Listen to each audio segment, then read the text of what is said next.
Okay, here's my Sculpfun S9, and I've devised a little test for it. I call it the Repositional Accuracy test. And what I've done is I've taken Lightburn and I've made a bunch of random characters, and I'm going to run it at 100 millimeters a second at 95% power at one pass. And as soon as it completes that pass and comes back to rest, I'll run it again to see how accurate the machine is on a second pass and a third pass. So let's frame it up real quick. Make sure it's going to fit on my piece of scrap plywood here that I use for such tests. And I am going to go ahead and hit start. It's not making a very dark line, but it'll be enough.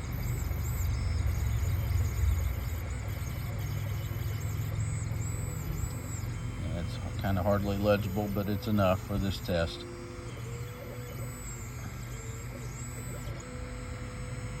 And it's going back to its starting position, so I'm going to run the pass again.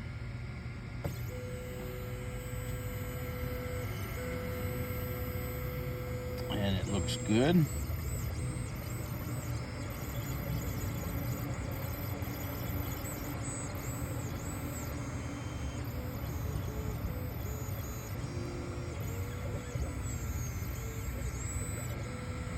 Okay, now I'm going to set this considerably slower so we'll get a more visible burn.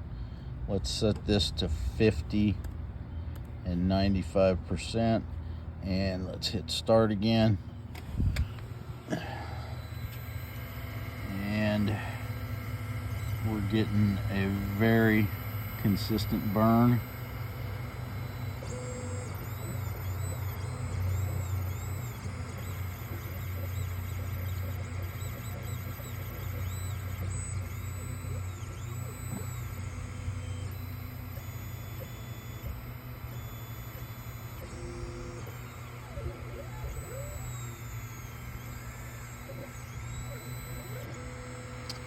Okay, we've done 3 passes here. Let's take a look at what we have. That's a pretty good looking S.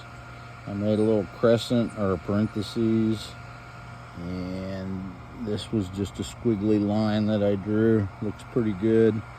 The hexagon came out really nice, so I declare the Sculpfun S9 to have pretty good repositional accuracy. Now my S looks like it's a little squiggly, but I could possibly be having some movement out here. I don't have anything secured here. So looks real good, and I'm going to call this a successful test. Let's do another test here with the Sculpfun S9. I noticed I was getting a little bit of squiggly lines, so I made a bunch of S's, which are kind of a worst case scenario. I'm going to run it at 50 millimeters a second at 95% power. And this is just a test board, so I may have some marks that are in my way, but I'm going to go ahead and hit start. And cut might be out of bounds. Yes, continue. So let's see if we get some nice straight S's here with no squigglies.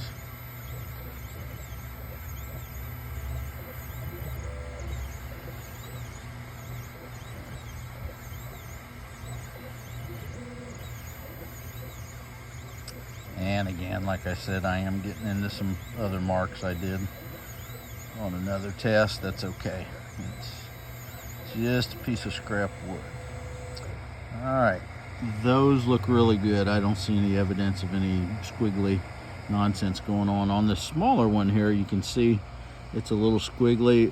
That could have something to do. The grain seems to be a little bit raised here. It could just be this piece of wood. I'm not entirely sure. So let's go ahead and just do another repositional accuracy test. I'm going to run a second pass. Cut might be out of bounds.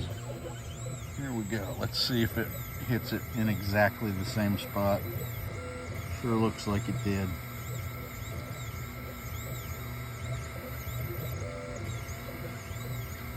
So I'm getting very clear, crisp results with this laser.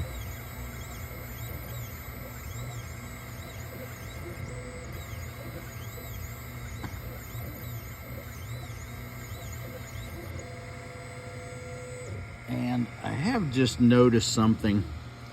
I'm seeing the same results right in through here, but you can plainly see that the grain is raised. So this is more a result of my test board than it is any deficiency in the machine.